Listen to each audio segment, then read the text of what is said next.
Eu queria falar que eu estou nessa mesa sem qualquer planejamento. Não era para eu estar aqui, era para a Fábio estar aqui, até porque ele participou muito mais ativamente do processo de construção do Preveste do que eu, assim como o David também, que é colega nosso de história e que foi um dos fundadores. Então eu peço desculpa caso a minha fala em algum momento fique confusa. Eu fiz um esqueminha, mas foi agora, então mil perdões.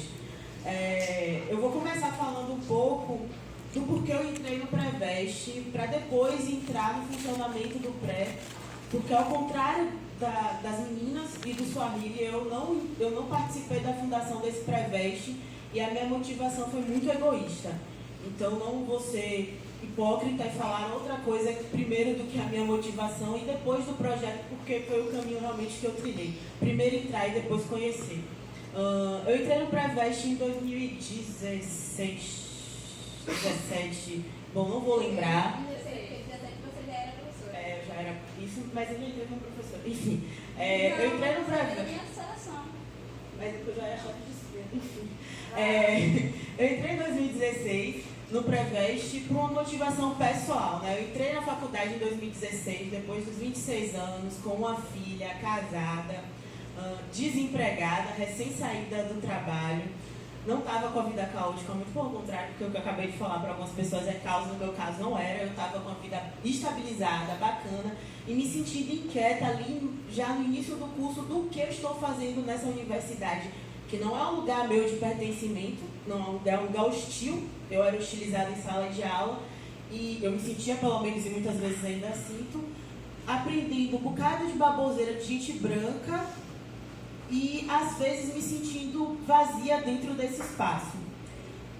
Por essa inquietação, inclusive porque eu fui, mais uma vez, uma das primeiras pessoas a entrar na universidade dentro da minha família, universidade pública parecia uma distância, né? Para mim, então, que já trabalhava desde os 16, era uma distância maior ainda, e eu não estava vendo esse retorno voltar para uma sociedade que, por favor, não é a melhor do mundo, muito pelo contrário, existem várias mazelas, e mazelas raciais a mil. E aí o Preveste me caiu nos braços, assim como o Pibis na época, de maneira muito aleatória. Eu estava no Integra, todos os nossos colegas aqui conhecem o Integra, e um colega nosso chamado Samuel, que tem uma pesquisa muito foda sobre comunidades urbanas, ele falou, estamos precisando de professor e o início é imediato. Quem quer? Ninguém queria. Aí eu falei assim, poxa, será se é a minha oportunidade de finalmente retornar aquilo que a vida inteira eu tive de sorte, né? Uma educação de qualidade, uma mãe que pôde me dar educação, que me ajudou a me formar. Será que é essa oportunidade de finalmente retornar aquilo que eu aprendi? E eu fui, né? Segundo semestre, entrando no terceiro. O Preveste ele tem uma lógica de monitor-professor. Normalmente quem é professor já foi monitor, não. Eu fui direto. Eu não tinha muita experiência na sala de aula. Eu tinha experiência como designer, que é uma experiência completamente mercadológica. Você está formando profissionais, você não está formando cidadãos. A escola deveria, pelo menos, formar cidadãos. E eu fui para o pré. A minha primeira aula foi um desastre. Eu estava com febre, sem quem cuidasse da minha filha, mas eu fui. E foi uma experiência muito foda, falando inclusive de coisas que eu vi aqui na universidade, uma lógica bem embranquecida, mas que eu pude tratar da maneira que para mim era mais justa, que é a nossa história sendo contada e vista por nós mesmos. Então, o pré foi um presente para mim durante muito tempo, o maior dos desafios que eu tive na vida. E eu entrei no pré única e exclusivamente por uma questão política. Por isso que eu falei que eu fui egoísta, porque foi um pensamento político meu. Em muitos momentos eu encontrei pessoas dentro do pré que tivessem um pensamento político parecido, não era o mesmo, por isso que eu estou falando que depois eu vou explicar como o pré funciona. Mas ele foi um pensamento político meu, e eu entrei porque eu achava que era por justiça, eu enquanto pessoa negra, ir para a sala de aula ensinar pessoas negras, pobres, a entrarem na universidade. E aí, voltando, como eu disse, eu vou fazer esse looping atemporal. Como funciona e o que é o Preveste na UFBA?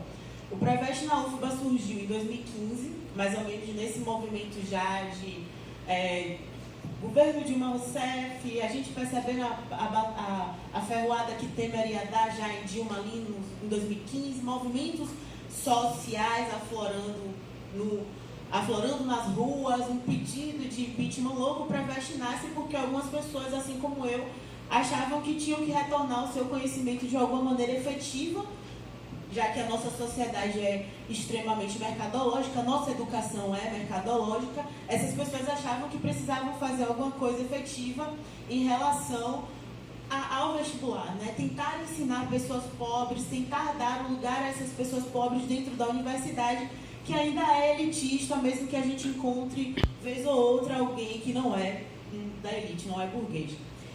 O Preveste nasceu com um esquema de aulões. Existiam aulões semanais dentro da piração que existia logo no início, de que com aulões a gente daria conta tanto do conteúdo, tanto da questão política. Porque mesmo sendo um pré-vestibular social que queria inserir pessoas dentro da universidade, já mesmo ali no início existia uma inquietação em relação a essa política. A gente entra na universidade, todos nós, com um pensamento, com um viés, com toda uma história criada e montada do que é isso. Quando a gente entra aqui, na primeira semana a gente toma um burrão e tudo isso cai. E a gente tinha essa preocupação. Na verdade, os criadores do pré tinham uma preocupação de como exercer esse pensamento político para as pessoas que a gente estava formando em sala de aula. Depois, ele inicialmente era em aulões, depois ele passou a ser regular, com 3 turnos. Era um turno matutino, um turno vespertino e um turno noturno.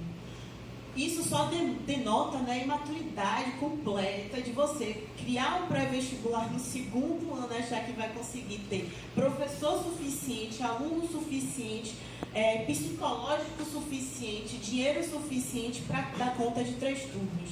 Logo depois a gente percebeu que era maluquice e trocamos para 2, que continuou sendo uma maluquice insana, porque era um extensivo e o outro intensivo, que também no meio dessa loucura achamos que daríamos conta de todo o conteúdo com a mesma qualidade para os 2 turnos, com uma diferença enorme de tempo. Percebendo a loucura, no 3º ano de pré-vestibular, mudamos de novo a metodologia e passamos a 2 turnos de maneira extensiva.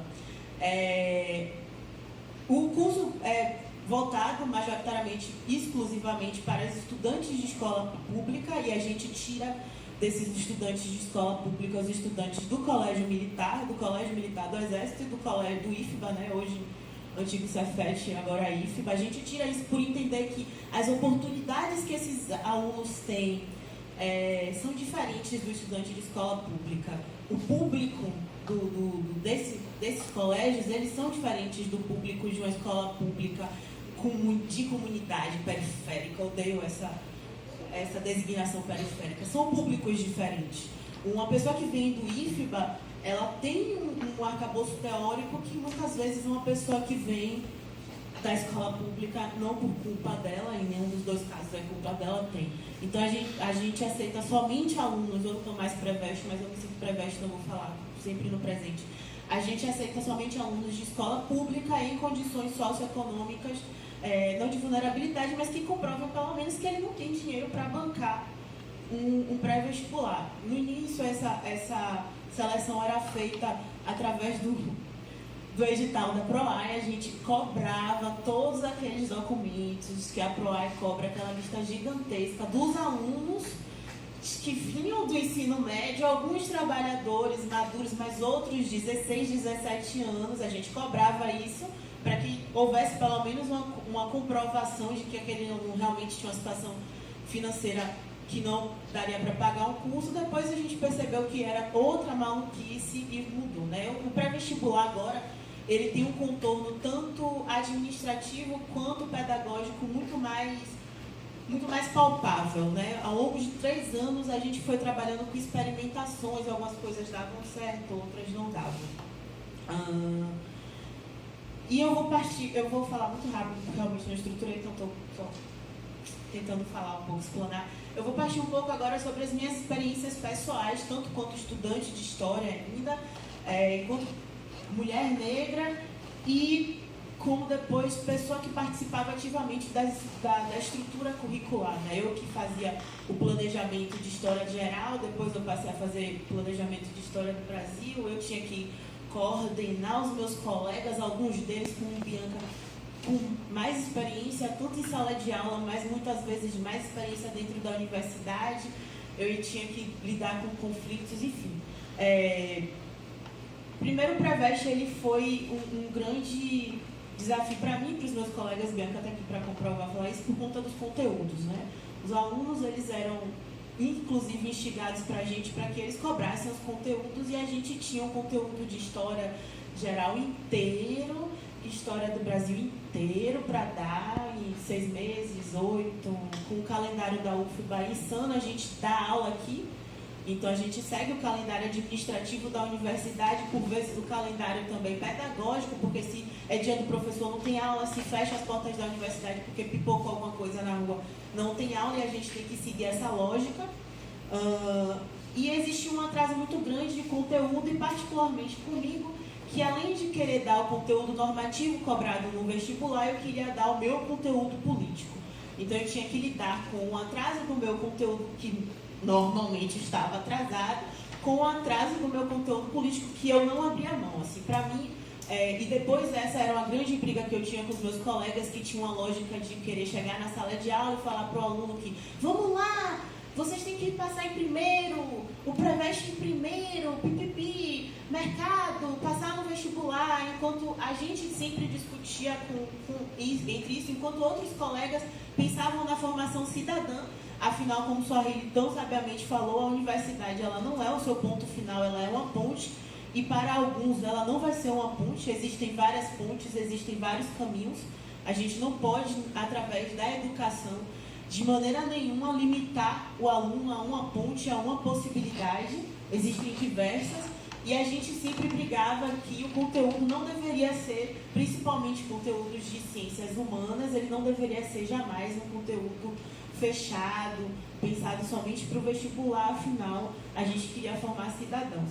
Então, eu botei aqui, eu sempre estava atrasada com os meus conteúdos, porque se eu fosse falar de Egito, eu ia falar na sala de aula que o Egito é um Egito com toda uma lógica do que foi o grego naquela época e as influências da Grécia que existiam, e também existe uma lógica de convencionamento historiográfico, de apagamento histórico, e eu ia levar isso para a sala de aula. Eu não ia falar de Egito, eu não ia falar de Roma, eu não ia falar... Idade Média era o único assunto que eu confesso que eu não saía do lugar, era conteúdo mesmo, acabou, porque eu acho uma porcaria, e eu não conseguia, mas eu falava de África, que normalmente é um assunto que não é levado no pré-vestibular.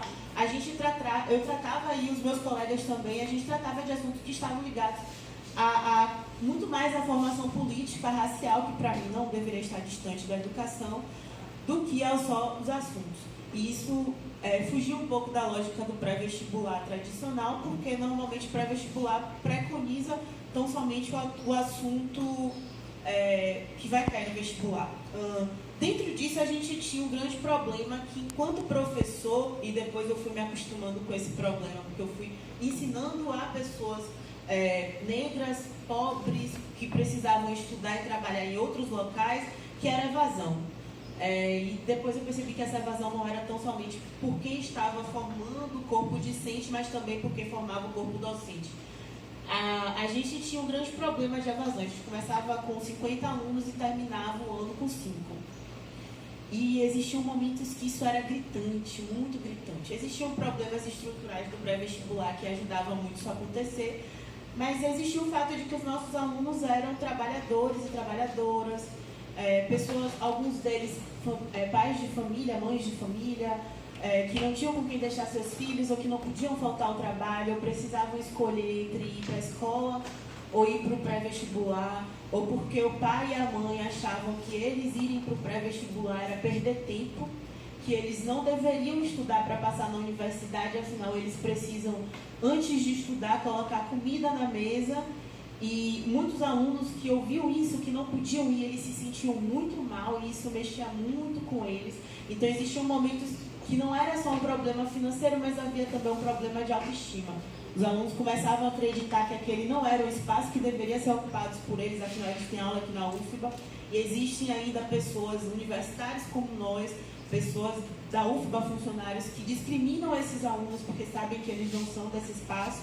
Existe um problema financeiro, um problema de autoestima, mas existia mais uma vez um problema político interno que era da gente não entender as necessidades daquele aluno. Boa parte das pessoas que formavam aquele pré-vestibular, que formam até hoje, não entendem o porquê daquele pré-vestibular existir, que a função dele não é e não deveria ser somente passar um aluno no pré-vestibular, e isso acaba refletindo no conteúdo da sala de aula, e isso acaba, obviamente, refletindo no aluno. E a última parte, assim, do que eu vou falar, porque realmente não vou falar isso mais uma vez, que já está chato, eu vou falar um pouco sobre a experiência de encontrar os meus ex-alunos como colegas. Assim, na verdade, eu nunca gostei muito da ideia de aluno, professor. Eu sempre falei para eles que professor é um estudante em constante formação, a gente não para. Essa ideia de que o professor se forma e para é uma falácia, pelo menos deveria ser. A gente estuda um assunto hoje, amanhã muito provavelmente a gente vai estudar esse mesmo assunto, ou deveria, para que as possibilidades daquele assunto pudessem ser passadas de maneira mais clara e que pudesse formar um aluno cidadão, enfim. Os meus alunos, eu nunca encarei os meus alunos, e isso em nenhum espaço que eu fui, como alunos e como um vaso vazio, que algumas pessoas costumam encarar. E eu criei sempre uma relação muito próxima com os meus alunos, que era uma relação de comunidade. Então, ver os meus alunos hoje passando na universidade, alguns deles fazendo cursos que não queriam e se descobrindo em meio a esse processo, outros fazendo cursos que não queriam, mas amando o curso que não queria, e alguns fazendo o curso que queriam, odiando, enfim, é uma loucura. Ver esses alunos hoje que são meus colegas e que me abraçam e que agradecem, inclusive por ter dito em vários momentos na sala de aula que a universidade não era um lugar onde a gente encontraria pôneis e arco-íris, a gente encontraria também opressão, a gente também encontraria obstáculos. Encontrar eles é a maior felicidade, assim, de todos os níveis de educação que eu tive. O Preveste é o que talvez mais tenha me tocado, porque eu continuo vendo os meus alunos, eu continuo podendo ser professora e aluna deles e colegas, amiga deles também. Eu sou amiga de boa parte dos meus alunos e eu tenho orgulho de falar isso.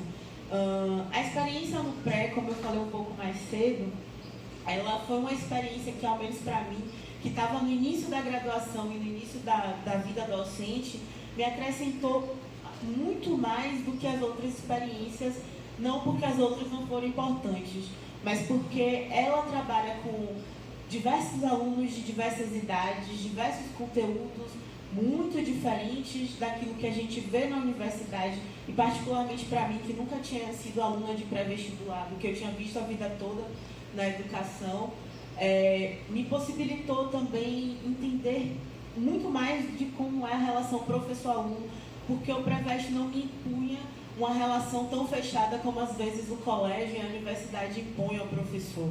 Eu podia ser Camila mesmo tendo uma hierarquização que eu não sigo, e isso me ensinou muito mais do que a experiência de lá, do meu conteúdo, normativo ou não, para a sala de aula. Bom, desculpa, gente, se não foi tão elaborado, desculpa falar tão rápida, mas se eu tivesse me preparado um pouco mais, seria um pouco diferente. Tchau.